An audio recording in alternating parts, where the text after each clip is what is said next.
Grove. Thank you very much for coming today.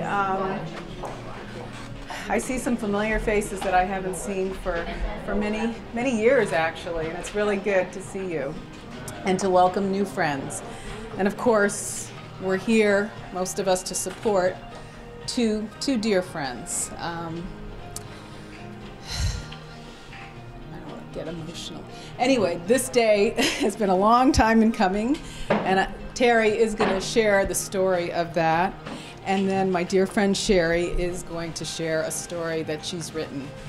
I'm going to let them tell you about their process. I just want you to know that everyone here has their own story and is incredible. And you're all here for a reason. And so thank you for coming to celebrate the publication of this long-awaited collection of stories, Spirit of a Woman. Thank you very much. I thank you for coming, and it's so special to look out and to see so many people that supported me through this long, long journey. It was 10 years that it took me to do this book, with many, many ups and downs, many challenges, and also some of the most beautiful moments of my life.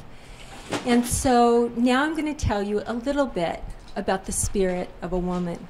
The Spirit of a Woman is really a celebration of women living spiritual lives in very, very challenging circumstances. And along the way, I met women who, through great crisis in their life, from anything from divorce to imprisonment to war to loss of a loved one to challenges that all of us go through. And they were able to find a gift in that challenge, an insight, a learning, something that happened that really transformed their lives in a positive way or helped to transform the lives of other people. And one of the first stories that I got was by a woman by the name of Nicolette Tall. And I got her story. It came to me through the internet. And I was stunned because Nicolette had motor neuron disease. She was on life support when she wrote her story. And the way she wrote her story was by twitching her lip, because she could only twitch her lip and move her eyes. She couldn't move any other part of her body. So she twitched her lip to enact a laser, to enact her computer, and to write this story. When I got it, the most stunning thing for me was there was no victimization in this story.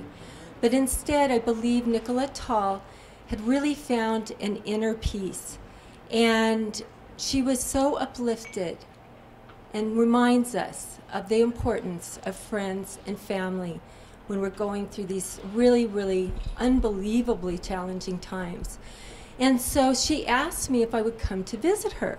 And I lived in Solana Beach at that time, and so did she. So I said, sure, I'll come visit you. And when I got there, the first thing that she typed out to me was, you shouldn't believe in stereotypes. And so I said, Nicolette, what do you mean? And she says, you don't look bookwormish. So I got my courage up and I said, okay, Nicolette, what do I look like? She said, very Solana Beach. So I knew that I had quite a character on my hands. She was so funny. She said so many funny things that day. And I went and I sat next to her because I wanted to be really close to her. And I wanted to encourage her to keep writing. And when I was next to her, I asked her, are you working on anything? What are you doing with your writing? She said, I don't have time. And I said, why don't you have time? And she said, I'm so busy helping my son and his friends write their college essays, and I'm helping my daughter with a proposal, that I don't have time.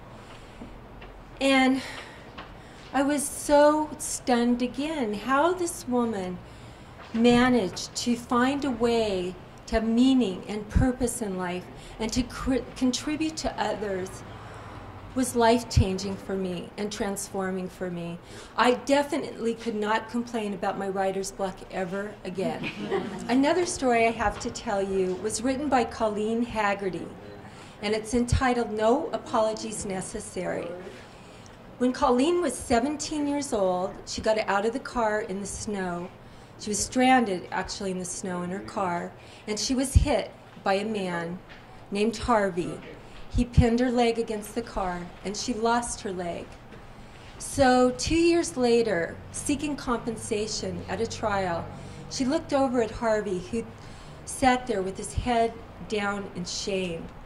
And she'd heard, there were whispers in the court, that he had ulcers and other maladies because of all the stress. And she thought, good. He'd never contacted her to apologize. He'd never contacted her to see how she was doing. And so 15 years later, after trying to adjust to a life that was often painful with a prosthetic leg, and doubting her attractiveness as a woman because of it, Colleen Haggerty, on the anniversary, the 15th anniversary of the accident, snapped. She was just furious. She thought, this man never contacted me? And so she called him. She didn't reach him that day, but the next day he called her back. And he says, hello, this is Harvey. And she says, do you remember me? And he says, oh, yes. He cries. And she says, do you remember what yesterday was? And he says, oh, of course. He goes, I think about you every year. Actually, I think about you all the time. I'm so sorry. I'm so sorry. And he's crying. And this really kind of took away her steam, that he was willing to apologize. And so they agreed to meet in Victoria, Canada. And she is so furious that she's imagining how wonderful it's going to be to run up and just keep hitting this guy in the chest and just yell every profanity that she can think at him. But when she gets there, she sees this big lug of a man, and he's coming towards her, and she thinks, oh no, he's too big to hit. And then he comes up and he wants a hug, and he's crying, and she's thinking, shouldn't I be the one crying? So they hug, and then they take a walk through the gardens, and they talk for hours, and then she hears the words she always needed to hear. He said, I always thought about you. Every time I ever saw a woman that looked like you, my day was ruined. I'm devastated by what happened. I had so much self-blame. My wife left me because every time I saw a woman that looked like you, I was like so mean that she divorced me. And so as this is happening, she's starting to get the feeling that this man has suffered enough. And he says to her, I'd give you my leg if I could. And she says, I don't want your leg, Harvey. But then he says, why were you out of the car? And she says, nobody was stopping to help me. I was stranded. I was stranded in the snow. And she says, why were you going so fast? And why did you hit me? And he said, I didn't think I was going that fast. This is what happened. By the time I saw you, I swerved, I hit the snow, and I lost control of my car. I was spinning. That's when I hit you. And then she realized this was just an accident. She always said she had an accident, and it was Harvey's fault. But she realized that accidents don't assign fault. And so when she left Harvey that day, there was a huge shift in her heart. She contacted him a year later when she was going back to Victoria. They got together for dinner, but this time she was excited to meet him. He was like the lost link in her life. And so they shared a lovely dinner where they talked about their lives, and then they left. He walked her back to the hotel, and they stood in the lobby holding hands, beaming at each other. Anybody looking at them would have thought they were lovers with a special secret, and they would have been half right. They did have a special secret. They knew that laughing and crying and sharing their pain and their sadness had brought them to the table of love and acceptance. And then Colleen got the sweetest kiss she would ever have. It's beyond a father's kiss and beyond a romantic kiss. It was the kiss of forgiveness. And Harvey didn't really need to say he was sorry.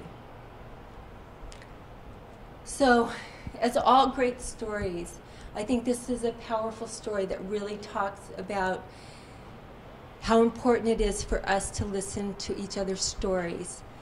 And this story is still expanding and growing.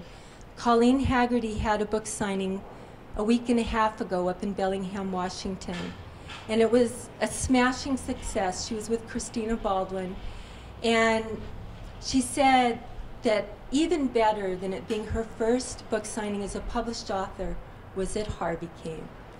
He drove all the way down to be with her. She had invited him to have dinner with her and her family. There were 10 of them. She said Harvey was nervous and shaky, but her family was warm and kind. And then when he was mentioned at the book signing, Colleen introduced him, and everybody applauded him. So that's it.